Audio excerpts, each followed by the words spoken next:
ಭಗವದ್ಗೀತೆಯಲ್ಲಿ ಒಂದು ಒಳ್ಳೆಯ ಶ್ಲೋಕ ಇದೆ. ಯೋಂತಹ ಸುಖೋಂತರಾ ರಾಮಃ ತಥಾಂತರ್ಜ್ಯೋತಿರೇವವ ಸಯೋಗಿ ಬ್ರಹ್ಮನಿರ್ವಾಣಂ ಬ್ರಹ್ಮಭೂತೋಧಿಗಚ್ಚತಿ ಅಂತ ಒಂದು ಒಳ್ಳೆಯ ಶ್ಲೋಕ ಇದೆ. ಯಾರು ಆತ್ಮಾರಾಮ, ನಾವು ಕನ್ನಡದಲ್ಲಿ ಆರಾಮ ನೀವು ಅಂತ ಕೇಳ್ತೀವಲ್ಲ, ಅದು ಸಂಸ್ಕೃತದ ಒಂದು ಪದ. ಯಾರು ಆತ್ಮಾರಾಮ ಆಗಿರ್ತಾರೆ, ಅಂತರಾರಾಮ ಯಾರಾಗಿರ್ತಾರೋ, ಅಂದರೆ ಒಳಗಿಂದ ಒಳಗೆ ಯಾರು ಸಂತೋಷವನ್ನು ಅನುಭವಿಸ್ತಾರೋ ಅವರು ಯೋಗಿಗಳು ಅಂತ. ನಾವು ಸುಖವನ್ನು ಯಾವತ್ತೂ ಹೊರಗಡೆ ಹುಡುಕ್ತೀವಿ, ಆದರೆ ಸುಖ ಇರೋದು ಹೊರಗಡೆ ಅಲ್ಲ. ಹಣದಲ್ಲಿ, ಮನೆಯಲ್ಲಿ, ಹೆಂಡತಿ ಮಕ್ಕಳು, ಬಂಧು ಬಾಂಧವರು ಎಲ್ಲೂ ಕೂಡ ಸುಖ ಇಲ್ಲ. ಸುಖ ಇರೋದು ಒಳಗಣ್ಣಿನಲ್ಲಿ, ಒಳಗೆ ಅಂತರ್ಮುಖಿಗಳಾದಾಗ ಸುಖ ಸಿಗುತ್ತೆ. ಹಾಗಿದ್ದರೆ ಇಂತಹ ಒಂದು ಪ್ರಜ್ಞೆ ನಮಗೆ ಬರಬೇಕು ಅಂತಂದರೆ ಅದಕ್ಕೋಸ್ಕರ ನಾವು ಗುರುವನ್ನು ಉಪಸತಿ ಮಾಡಬೇಕು. ಗುರುಗಳು ಇರೋದೇ ಅದಕ್ಕೆ. ಸುಖ ಹೊರಗಡೆ ಇಲ್ಲ, ನಿನ್ನ ಒಳಗಡೆನೇ ನಿನಗೆ ಸುಖ ಇದೆ ಅಂತ ಅಂತರ್ಜ್ಯೋತಿಯನ್ನು ಬೆಳಗಿಸುವ ಕೆಲಸವನ್ನು ಮಾಡುವುದೇ ಗುರುಗಳ ಕೆಲಸ. ಹಾಗಿದ್ದರೆ ಅಂತಹ ಗುರುಗಳು ಯಾರು ಅಂದರೆ ಅದು ಮಂತ್ರಾಲಯ ಪ್ರಭುಗಳಾದ ಗುರುರಾಯರು.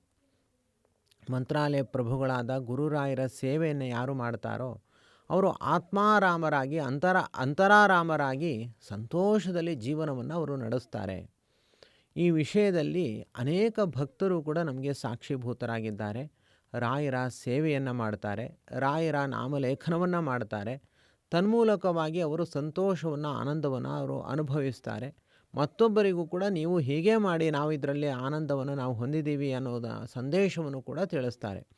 ಇವತ್ತಿನ ದಿವಸ ಶ್ರೀಮತಿ ಸವಿತಾ ವಿಠಲ ಅವರು ಬೀದರಿಂದ ಮಾತನಾಡ್ತಾರೆ. ಇವರು ನಾಮಲೇಖನವನ್ನು ಮಾಡಿದ್ದಾರೆ. ಈ ವಿಷಯದಲ್ಲಿ ಅತ್ಯಂತ ತೃಪ್ತಿ, ನೆಮ್ಮದಿಯನ್ನು ಕೂಡ ಇವರು ಹೊಂದಿದ್ದಾರೆ.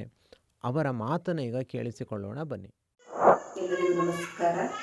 ಓಂ ಶ್ರೀ ಗುರು ರಾಘವೇಂದ್ರಾಯ ನಮಃ. ನನ್ನ ಹೆಸರು ಸವಿತಾ ವಿಠಲ್ ಚನ್ವಾಡ್ಕರ್ ಅಂತೇಳಿ ಬೀದರ್ನಿಂದ ಮಾತಾಡ್ತಾ ಇದ್ದೀನಿ.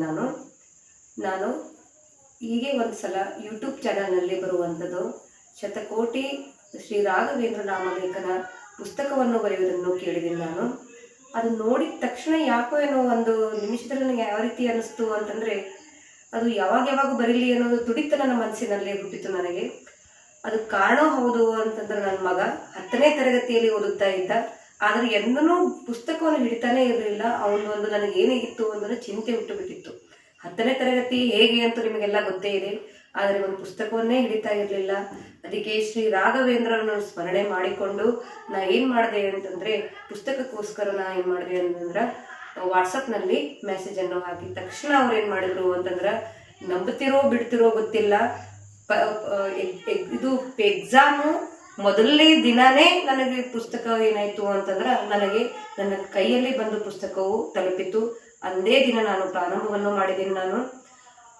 ಅವನು ಪುಸ್ತಕವನ್ನೇ ಹಿಡಿಲಾರ್ದಂಥ ನನ್ನ ಮಗ 67ನೇ ಪರ್ಸೆಂಟೇಜ್ ತೆಗೆದಾನ ಅಂತ ಹೇಳಿಕೆ ನನಗೆ ಹೆಮ್ಮೆ ಪಡುತ್ತೇನೆ. ಇದಕ್ಕೆ ಕಾರಣ ನಮ್ಮ ಶ್ರೀ ಗುರು ರಾಘವೇಂದ್ರರು ಎಂದು ಹೇಳುತ್ತೇನೆ.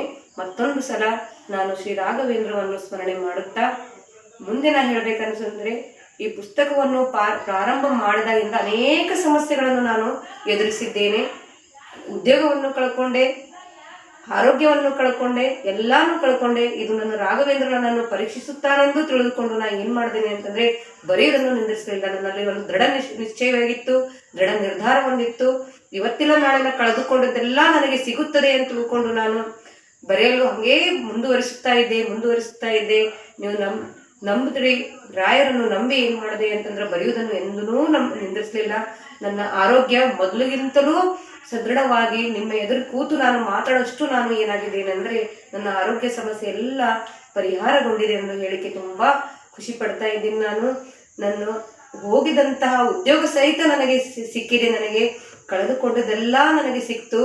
ಏಕೆಂದರೆ ನನ್ನಲ್ಲಿ ದೃಢ ನಿರ್ಧಾರವಿತ್ತು. ನನ್ನಲ್ಲಿ ರಾಯರಿದ್ದರೆ ನೀವು ಕೂಡ ಈ ರೀತಿ ನಾಮಲೇಖನವನ್ನು ಬರೆಯಿರಿ. ಏಕೆಂದರೆ ಎಷ್ಟೋ ಕೆಲವೊಂದು ಹೇಳಿಕೊಳ್ಳುವಂಥ ಸಮಸ್ಯೆಗಳು ಕೂಡ ಇರುತ್ತೆ. ಅದಕ್ಕೆ ನಿಮಗೂ ಕೂಡ ಶ್ರೀ ರಾಘವೇಂದ್ರರು ಆರೋಗ್ಯ, ಐಶ್ವರ್ಯ, ಸಂಪತ್ತು ಎಲ್ಲಕ್ಕಿಂತ ಜಾಸ್ತಿ ಈಗ ನೆಮ್ಮದಿ, ಎಲ್ಲವೂ ಆರೋಗ್ಯ ನಿಮಗೆಲ್ಲರೂ ಸಿಗಲಿ ಅಂತ ತಿಳ್ಕೊತಾ ನಾನು ಹಾರೈಸುತ್ತಾ ನೀವು ಕೂಡ ಇದರದ್ದು ಭಾಜನರಾಗಿರುವಂದು ಹೇಳುತ್ತೇನೆ. ಶ್ರೀ ರಾಘವೇಂದ್ರಾಯ ನಮಃ. ಶ್ರೀ ಕೃಷ್ಣಾರ್ಪಣಮಸ್ತು. ಇಲ್ಲಿಯ ತನಕ ತಾವು ಕೇಳಿದಂತೆ ಶ್ರೀಮತಿ ಸವಿತಾ ವಿಠ್ಠಲ್ ಅವರು ಆ ರಾಯರ ನಾಮಲೇಖನವನ್ನು ತುಂಬ ಸುಂದರವಾಗಿ ಅಚ್ಚುಕಟ್ಟಾಗಿ ಮಾಡಿ ಮುಗಿಸಿ ಕೃಷ್ಣಾರ್ಪಣೆ ಎಂದಿದ್ದಾರೆ. ಇವರಿಗೆ ನಮ್ಮ ಕಾಶಿ ಮಂತ್ರಮಂದಿರದ ವತಿಯಿಂದ ಪ್ರಶಸ್ತಿಯನ್ನು ಇವತ್ತಿನ ದಿವಸ ನಾವು ನೀಡ್ತಾ ಇದ್ದೇವೆ. ಇವರಿಗೂ ಇವರ ಕುಟುಂಬಕ್ಕೂ ಆ ಶ್ರೀಕೃಷ್ಣ ಪರಮಾತ್ಮನು ಹಾಗೂ ಗುರುರಾಯರು ಪೂರ್ಣವಾಗಿ ಅನುಗ್ರಹವನ್ನು ಉಂಟು ಮಾಡಲಿ. ಇತೋಪ್ಯತಿಶಯವಾಗಿ ಅವರಿಗೆ ಎಲ್ಲ ವಿಧವಾದ ಶ್ರೇಯಸ್ಸುಗಳು ಪ್ರಾಪ್ತವಾಗಲಿ. ನೀವು ಕೂಡ ರಾಯರ ನಾಮಲೇಖನ ಯಜ್ಞದಲ್ಲಿ ತೊಡಗಿಕೊಳ್ಳಿ. ಅದಕ್ಕೋಸ್ಕರ ನಮ್ಮನ್ನು ವಾಟ್ಸ್ಯಾಪ್ ಮೂಲಕ ಸಂಪರ್ಕ ಮಾಡಿ. ಇನ್ನು ಹೆಚ್ಚಿನ ಸಾಧನೆಗಳಿಗೋಸ್ಕರ ಶ್ರೀಕರ ನಾರಾಯಣ ದೇವರ ಸೇವೆಯ ಉದ್ದೇಶ ನಿಮ್ಮದಾಗಿದ್ದಲ್ಲಿ ಅದಕ್ಕೋಸ್ಕರವೂ ಕೂಡ ನಮ್ಮನ್ನು ವಾಟ್ಸ್ಯಾಪ್ ಮೂಲಕ ಸಂಪರ್ಕ ಮಾಡಿ. ಯಸ್ಸರ್ವಗುಣಸಂಪೂರ್ಣಃ ಸರ್ವದೋಷವಿವರ್ಜಿತಃ ಪ್ರೀಯತಾಂ ಪ್ರೀತೇವಾಲಂ ವಿಷ್ಣುರ್ಮೇ ಪರಮಃ ಸುಹೃತು. ಶ್ರೀಕೃಷ್ಣಾರ್ಪಣಮಸ್ತು.